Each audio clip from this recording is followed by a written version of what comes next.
And every single day of that 7 days, I told myself I was being insane. I thought, this is just a step too far. This is not going to make any difference to your life. It's not going to be any different to your keto lifestyle, and you're depriving yourself of all your green vegetables that you love.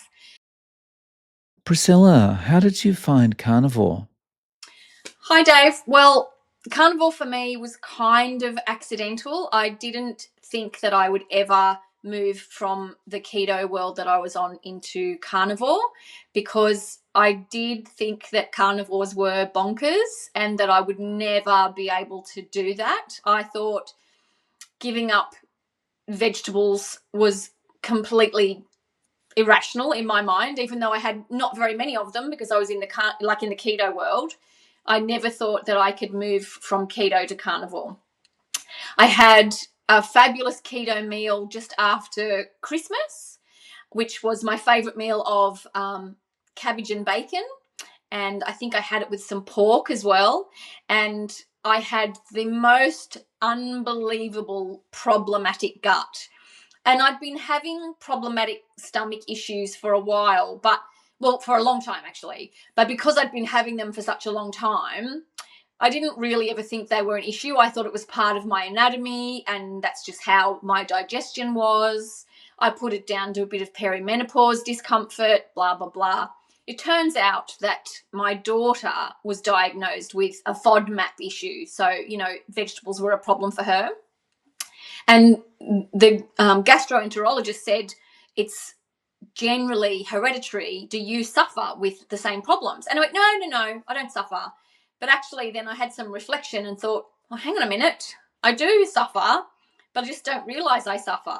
So I decided to try carnivore for 7 days in the new year. And I got my head around the idea of what I was going to embark on, and I plunged in 7 days. And every single day of that 7 days, I told myself I was being insane. I thought, this is just a step too far. This is not going to make any difference to your life. It's not going to be any different to your keto lifestyle, and you're depriving yourself of all your green vegetables that you love. But within about 3 days, I really started to see a shift in things like bloat and discomfort, body aches and pains, which to me just blew my mind because I thought that was just too quick. And by the time I got to day 7, I had decided I was going to do a full month of carnivore. And really, once you get that mindset, if you can do a full month, then you can just keep going. And so that's what I did. And I'm, 2 and a bit years in now and haven't looked back really, Dave. And so, like, I can imagine what a shock it must have been after 3 days and getting such results. Because a lot of the things that you get results with, like pain and stuff, you just figure, well, this is part of my life. I've just got to Yeah, deal with this now. 100%. And I'm not sure that men have the same issues as women do with abdominal bloating. And it's something that we deal with all of our lives because we go through, puberty, and you start to go have a menstrual cycle, and it just comes along with the process. So you just kind of learn to accept that sometimes you're going to be a little bit bloated and distended, but never in a million years did I think it had anything to do with what I was eating or how I was eating. And so the reality of that just hit me so quickly. And I think a lot of people who fall into the keto world, I can't, I'm speaking for myself, but I think a lot of us think, well, you still have to eat your greens. And so we do. And of course, it's those things for me that really set off my, gastro discomfort, basically. So as soon as I really omitted them, this sense of well-being just came over me, and I started to feel much more comfortable. Yeah, it's like a lot of the time it's just eating it because we think we should, right? It's not like, oh, can't wait for the cabbage. Can't Well, wait for the I love broccoli. cabbage. It's just It like, doesn't love me. uh, yeah. So it's been 2.5 years and Yeah, you're like, you're still feeling good. still feel There's no, great. all the pains. No pain, nothing. Honestly, I'm turning 55 in June, and I work as a massage therapist and personal trainer. And so I see a variety of different humans in different states, and I am so eternally grateful that I stumbled across the carnivore lifestyle, because I can move, Dave. You know, so many of my peers, my contemporaries, women and men who are my age, are really now just getting into that. Things are really starting to break down, and it sounds ridiculous, but every time I bend down, I say a little prayer because I can get back up again with no problems. That is when you've gone through a period of time where like bending down or like crouching or whatever, it's so painful or it's so stiff and it's so cumbersome, then to have that kind of flexibility back and the lack of pain and all that, it's the most amazing feeling, right? You know, I not even bending down and feeling discomfort, being able to bend down. I'm seeing my friends who can't do that at 55, who couldn't do a rice paddy squat if their life depended on it. You know, they couldn't get right down into a comfortable squat on the ground because they just can't do it. And I just think, how grateful am I to be able to do that? So before, like, just thinking about stuff like this, if you were like, before you started carnivore, if you were kind of sitting on the floor or you had to kneel down or something like that, if that was for like 5 minutes or something, would you be stiff Oh, standing back up? absolutely, 100%. I mean, the benefits of this lifestyle for me, and you know, I can't take it away from keto. I've lost 20 kilos and maintained that 20-kilo weight loss. So for me, moving around was a whole lot harder. You know, trying to get down, and I'm only small. I'm only 5'4", but my bust was huge pre weight loss. And so trying to move around my own boobs was incredible, trying to bend down. And those things we take for granted, you know. And I mean, some people would be horrified at the thought of losing their boobs, but I've been absolutely thrilled by it because I can move so much easier. It's crazy, you know. I do a stretch class once a week, and I couldn't even do my own stretch class because my boobs and my midsection just were preventing me from getting into that position. But it sort of sneaks up on you, and you get to that spot without even realizing it, you know. And I remember through COVID, I was doing Facebook Lives for my class, and watching back some of those videos, I could barely do it. You know, it was crazy. Yeah. So that it's made like just everything about your day much easier. Um, Absolutely. what does a day's menu look like for you? So for me, I've always been a no breakfast girl. I used to have a bulletproof coffee. I still have I have decaf coffee, but I don't actually like hot fat. I'm one of those. I know there are some people who struggle with hot fat and it upsets them a little bit, makes them feel a bit nauseous, and that's me. So I'll have a black decaf, and I cut about half a centimetre of butter, of grass-fed butter, and I cut it into little soldiers. And I have, you know, all of us carnivores, I'm sure, I can't speak for everyone, but for me, we have our strict rules, what we can and cannot allow ourselves to do. But I was on a carnivore forum, and somebody mentioned Vegemite and how ridiculous it was that you could eat Vegemite if you're a carnivore. And everybody jumped on this forum saying, "Oh my God, are you mental? You can have Vegemite if you want Vegemite." So now that is my one daily thing. So I have Vegemite on my butter soldiers, and I absolutely love it. That sounds awesome. It's Um, delicious. yeah, that sounds really good. So like that's what you have in the morning and So then you breakfast, have a yeah. lunch and a dinner? Yeah, I have lunch and a dinner. So I eat a main meal around, like an actual meal around between 11 and 12.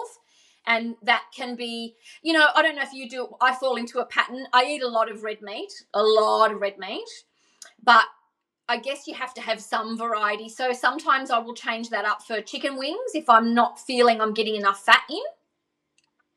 or I'll have pork spare ribs.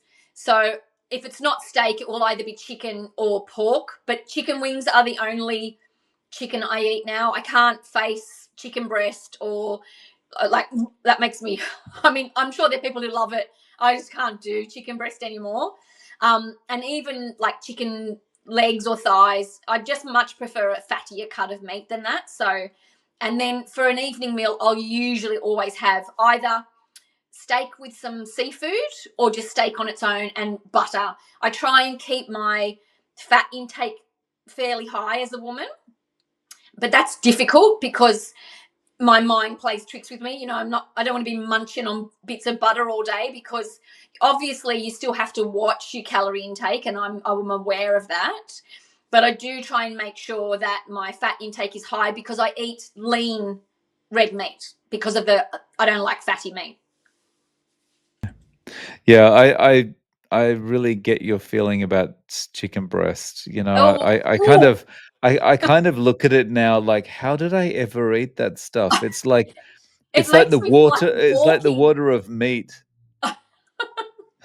My husband has it all the time, and to me, I look at it in the pan and it's just so uninspiring to me.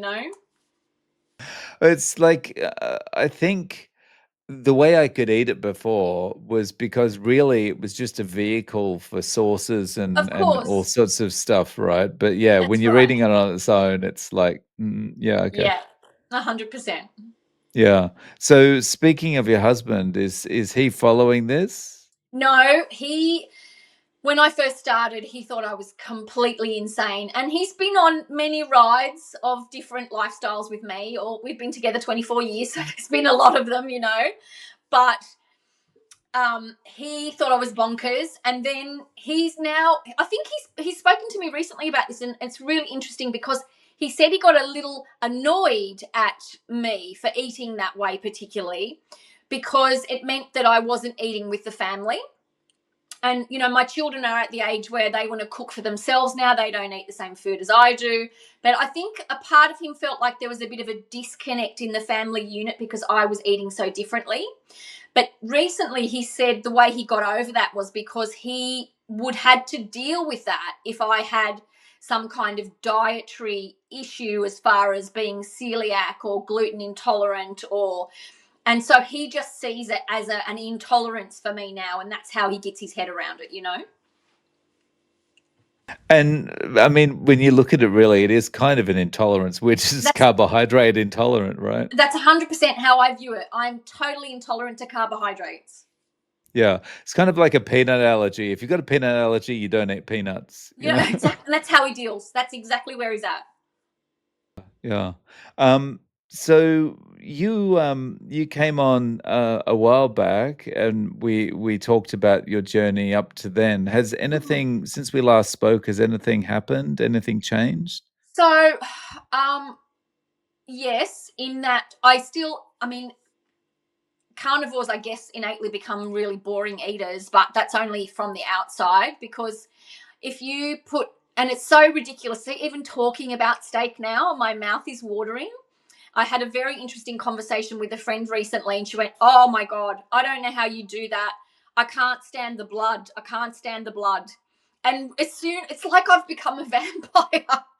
As soon as she started talking to me about having a rare steak, look, it's happening now. Like my mouth just fills with saliva, and I want to eat that rare steak. Um, so I eat very similar to that as I was still doing 12 months ago, or the last time that we spoke. I still eat very similarly. Have to say my alcohol intake has crept up a little more than I would like it to, and immediately I notice how much inflammation that brings into my body physically, like immediately. I'm still nowhere where I was, but every now and then I want to have a nice drink, and then I have a drink, and I know a lot of carnivores abstain, but at the same time, I want this to be a lifelong lifestyle for me, and I enjoy a drink, and I can have one drink. I know a lot of people can't just have one drink. So I am probably drinking more than I was initially because I really wanted to give it a really good chance to do the job for me being a carnivore. So that has increased, but I find it immediately, bang, straight away, my weight goes up a little tiny bit, and it'll take a couple of days for it to come down. Very fortunately, my weight has really been quite stable the whole time. And I feel so liberated by that, because all of my life my weight has been an issue, and never ever in my life have I not counted calories. So I have to tell you, that's a fantastic place to be. And I think I care less about some things and more about other things. So initially I would get really wound up about the carnivore lifestyle videos that I would see, or people posting on TikTok about, because it's really taken off now, on the socials. It's really huge. So I'd see people saying that they were carnivore, but they would still eat, avocado, or they'd still have a little bit of fruit here and there. And I'd get really like, that's not carnivore. I'd be kind of mad about it. But I now eat Vegemite. So, I can't like go, hey guys, you're doing the wrong thing, because I think it's got to be something that you can, like, that you have to be able to maintain. And so I've softened a little bit on those things. Yeah, I think that's part of it. I've softened, so and I care less about what people say that they're doing on a video now. I used to get really involved and like, really, you're doing the wrong thing, and want to tell people that they were doing the wrong thing. But actually, you've got to do your own version of carnivore, Yeah, it's everyone has to find their kind of their path, right? Like for some people, 100%. it's having a bit of fermented food with it and that kind of And thing. Yeah. sometimes I'll do that as well. I'm quite keen on a bit of kimchi every now and then. I love sashimi when I get the chance to have it. So, and for me, I'm really fortunate. I don't know if it's the same for everyone, and I think it's because I'm very fat adapted. My husband's birthday's this weekend. We're going to a Greek restaurant, so I will have a day where I'm not carnivore. And initially, that freaked me out, because I thought, oh my god, I'm going to damage my everything that I've strived to do for the last 2 years is going to completely be ruined. But actually, I know that the very next day, or even the very next meal, in most cases for me, I can get straight back onto my carnivore mentality, and I know I'm going to have a little bit of inflammation. But also for me, when I say I'm going off carnivore, I'll have a spoonful of somebody's birthday cake and an olive or a cocktail. I don't, it's not a car crash. I don't chow down. I just give myself a little bit more flexibility than I used to give myself. Yeah, and I think, when you can do that, it's important for that long-term sustainability of it, For me personally, I don't, because I know my Huh. personality, and as soon as I Yeah. put something sweet on my tongue, that's it, it's all over. Yeah. It's But, so funny. yeah, yeah, I it's just think I think I'm lucky, Dave. I think I'm, because mm. that's what frightened me initially, that if I got that sweet thing in my mouth. And I'm interested, do you get that sweet thing in your mouth and think, oh god, that's so sweet, or do you think, oh my god, that's like mother's milk? I think, like, speaking of my experience, because I haven't done it this time because I Right. know what's gonna happen. Speaking Right. from my experiences before, like when I've done keto on and off over the years, Yeah. yeah, at first when you taste it, it's like, What's those chemicals and stuff?" But Yeah. then your body goes, "Oh, hang on, this is doing something to the dopamine here. Okay. Get more of that into me, why don't you?" And yeah. Okay. So I find that so interesting, because I I almost repel the taste of it. I mean, don't get me wrong, I'll have a bit of birthday cake on the weekend, and like I said, it'll be a spoon, and I will love the flavor of that. But at the same time, my brain, and it's maybe the difference between our two brains, is telling me this is not good for you and you're not going to have another spoon. Where 5 years ago, my brain didn't speak to me like that at all. It did the same thing that your brain does and goes, hey, this is not good for you, but you're going to have more. So I'm so grateful for that. Yeah, I've got that part of my brain that's saying this is not good for you, but the other Yeah. part of my brain is holding a cloth over his mouth and trying to drown him out, it's Little devil and angel on your shoulder. right, right, and yeah, the devil's always got the angel in a headlock or something. Of course, Um, yeah. so you said, like, it has taken off so much on socials over the last year or so. Mm. Um, have you kind of met anyone in real life that's also doing it? Oh, and this, I think we spoke about this in my last video. I never wanted to be the person that everyone had to cross the street to avoid. I haven't. No, I tell a lie. I've met people who go, hey, and I've got an interesting story actually. Let me remind you. Oh, hey, I know somebody who does that, where 12 months ago people would go, you do what? And I still get that. Like, I still get people going, oh Christ, you're nuts. But now I get more people going, oh yeah, such and such did that, and they've lost like 40 kilos or like blah blah blah. So there's more recognition of what carnivore is, where when I started, people had really no idea what carnivore was. And recently I've had some medical tests and stuff. I'm not sure where I was with my cholesterol when we first started, the dreaded cholesterol. So my cholesterol went up to 7, which of course every doctor in Australia went, oh my God, oh my, oh my. It was just, and fortunately I've educated myself enough to know that that's, by the by. But it has come back down to 6.4 just by itself. And I was perfectly fine at 7, but I'm perfectly happy at 6.4 as well. So I had to go and see a gynecologist who was in a block of specialists. And the first thing she said to me, why she was asking about my heart when she wasn't looking at my heart, I do not know. But she said, oh my God, your cholesterol's so high. She said, 6.4, you're young. And I said, oh, it's just come down from 7. And she's like, what? Why? And I said, oh, I'm carnivore. And she went, oh. She said, do you know the office next to me is a cardiologist, and he's recommending all of his patients to go on the carnivore diet. And I was like, give that man a round of applause, because how rare is that? So there is a cardiologist in Sydney who's carnivore. Yeah. Yeah. Well, Wow. if he's not carnivore, he's definitely recommending that diet. Right. Oh, that's Yeah. cool. That's Great. really I was so cool. happy to hear that.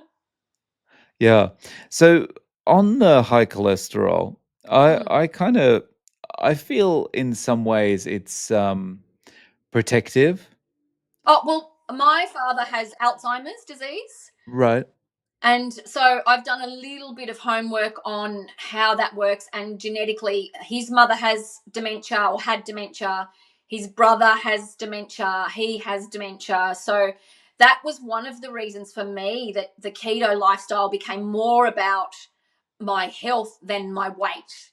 The weight became a side benefit, because I started to read the benefits that cholesterol provided to the brain. So actually, when my doctors told me my cholesterol was high, I had a kind of happy dance. They're not happy about it.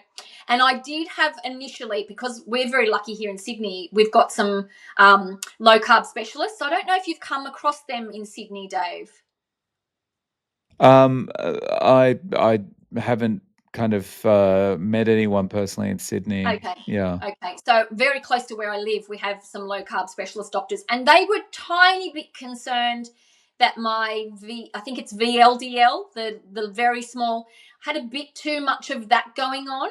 At the time, though, I was drinking heavily, and I was having a lot of cream and a lot of cheese, because my sweet tooth hadn't fully disappeared in that keto phase. I was still having a lot of keto foods. I think I had a lot of inflammation in my body, and I think that was represented with that not so nice little tiny nasty cholesterol that they weren't so happy about. Obviously, that's rectified itself naturally with the, the less alcohol and the less cream and cheese and inflammatory foods. Basically, if I don't cook it, I don't eat it. And I try my best to have as much good meat as I can. I'm not eating organic, but I'm having pretty much grass fed when I can. Most of the time, I'm trying to eat free range pork and free range chicken. I'm trying to be pretty good there. And I have no seed oils whatsoever. And I was having a lot of seed oils at the time. I was also hitting the coconut oil pretty hard as well. And, I think that probably didn't help that cholesterol level at the time. Not that I think it was the cause of it, but I think, unless you're eating very clean, those kinds of oils, that can be slightly inflammatory as well. As you're talking, one of the things I feel about the when you're on carnivore is it gives you it gives you this kind of passive and active education about health so that when you actually get your blood work, you actually have an understanding yourself of what's going on. You're not That's just right. relying on the doctor to say, that's bad, take some drugs. 100%. Yeah. So I see a it's, real change in that here in Australia, particularly with the cholesterol drugs, the statins. A lot of people are starting to push back on that a little bit, which is it's kind of good news in my mind, because for me, I am a bit concerned about what that does to your insulin levels. There's some chatter over here that your statins may cause issues with metabolic disease. It may cause you, that kind of nasty circle of insulin resistance, and then you become type 2 diabetic, and then, all that sort of stuff. So I'm trying to educate myself as much as I can with that sort of thing. yeah. And, the more knowledge you've got, the more armed you are with knowledge, the better when you go in there. Cause They push you yeah, if they really, and if you go in there and they see a tiny chink in your armor, and I can definitely tell you now, compared to when I first started carnivore, they don't get through any of that now. That it's my body, and I choose to treat it a particular way. And anybody that tells me that eating butter is worse for you than eating sugar hasn't they don't have my respect. I find that ridiculous. yeah. And I like how you mentioned, like, if they notice a chink, they're straight in for the kill. It's a little They're bit like the like the sale sharks, aren't they? A little tiny yeah, bit of it's blood like in the the water and they're everywhere. salesperson. Yeah. Yeah, the real estate agent, you're inspecting a house and he notices you've just fallen in love with the bathroom and it's like, "Oh, there's someone else just put an offer in Yeah, on this. You gotta jump exactly. now." Exactly. Yeah, exactly. Yeah. So, if you were giving someone advice about starting with carnivore, what would you tell them to do? This is a really contentious subject for me, because I don't know if you found the same, but trying to speak to somebody about carnivore, look, there's more and more of us, but I just think it's a very, very disciplined way of life, and it's a disciplined way of eating. And I think a lot of people jump on board with carnivore because they see the weight loss benefits more than they see the health benefits. And I understand that, I really do understand that. If people ask me to give them help now with carnivore, I say go away and watch some YouTube videos, and I'll give them some links to, some people to watch on YouTube. And then if you have any questions or concerns, come back and ask me and I'll tell you my experience. Where initially I tried to tell them, this is what you do on the first day and this is what you do on the second day, because if you think you can do the carnivore diet and you get through 7 days, I'm there to help you. But if you start 2 days in and you're complaining about, the lack of sugar in the diet and how come you can't eat an orange or a banana, then your head's just not there. You're not ready. Actually, I think I like that approach because otherwise you just spend so much time banging on about it and like, feeling like, "Oh, they're interested," and And you then get so excited for them. yeah, and then they go away and they're eating cornflakes by the next day, and it's just yeah. And they have no idea what a carbohydrate is. Yeah. Like, I've noticed that. what? Yeah, it's like some people just get in their minds, like, something like pasta is a carbohydrate, and, like, they'll go, But I can eat fruit, or I can eat my broccoli still," or whatever, and it's like, "No, no, no, no, no, it's all" Yeah. I love, but I can have sweet potato, can't I? Somewhere in Yeah. their minds, sweet potato's got no carbohydrates in it. Yeah, yeah, yeah. It It's and I try not to be an ass about it, because you can get a bit virtuous at times, can't you? Like, oh god. But this is the problem, Dave. People actually have no idea about what nutrition looks like. They don't understand that broccoli and apples and bananas and orange juice are all as carb loading as a red frog or a Mars bar. They just don't get it. Yeah. Yeah, but, yeah, I like the approach of go and watch the videos first. If you're Yeah. still interested after you've watched a couple of hours of videos, come back and then we can talk. Yeah. Yeah, I like that. Yeah. I also get a lot of people who say to me, "Hey, are you still doing that meat thing?" Yeah. You said Yes, that I meat am. thing? Yeah. You mean no vegetables? Yeah. Not even lettuce? Nothing. And lettuce, people often talk about lettuce.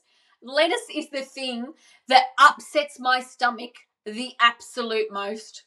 Really? I Uh, always uh, thought that was just, like, basically green water. It's that's what people say. Isn't that just green water? No. Yeah.